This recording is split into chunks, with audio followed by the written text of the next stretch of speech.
ఆ ఆలయంలో అన్ని రహస్యాలే. అక్కడ జరిగే అంబుబాచి జాతర చాలా ప్రత్యేకం. ఈ జాతరకు భక్తులే కాదు, సుదూర ప్రాంతాల నుంచి తాంత్రికులు, సాధువులు కూడా వస్తారు. రహస్యం, నమ్మకం, విశ్వాసం, అద్భుతాలకు నెలవు కామాఖ్యాదేవి ఆలయం. అక్కడ జరిగే ప్రపంచ ప్రఖ్యాతిగాంచిన అంబుబాచి మేళా ఈ సంవత్సరం జూన్ 22 నుంచి 26 వరకు అంగరంగ వైభవంగా జరగబోతుంది. అమ్మవారి యోని భాగాన్ని అత్యంత పవిత్రంగా కొలుచుకునే చోటు. ప్రపంచ నలుమూలల నుంచి భక్తులు ఎందరో వచ్చేటువంటి చోట ఆలయ మెట్లు ఇప్పటికీ పూర్తి కాకపోవటానికి వెనుకున్నటువంటి కథనాన్ని గురించి ఒక్కసారి ప్రస్తావించుకోవాల్సిందే. పురాణాల ప్రకారం తల్లి కామాఖ్యాదేవి సౌందర్యాన్ని చూసి నరకాసురుడు అనేటువంటి రాక్షసుడు ఆమె పట్ల ఆకర్షితుడవుతాడు. తనను పెళ్లి చేసుకోమని చెప్పి కామాఖ్యకు వివాహ ప్రతిపాదన. అప్పుడు అతన్ని వదిలించుకోవడానికి అమ్మవారు ఒక షరతు విధిస్తారు.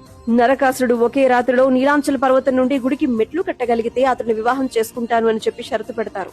నరకాసురుడు అమ్మవారి షరతును అంగీకరించి మెట్లు నిర్మాణం ప్రారంభిస్తాడు. ఎలాగైనా పనిని పూర్తి చేస్తాడు అని చెప్పి భావించిన అమ్మవారు కాకిని కోడిగా మార్చి తెల్లవారకు ముందే కుయ్యమని చెప్తారు.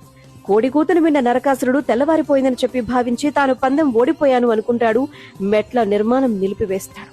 తరువాత అసలు నిజాన్ని తెలుసుకున్న తాను మోసపోయినట్టుగా భావించి కోపంతో కోడిగా కూసిన కాకిని అక్కడే హతమారుస్తాడు.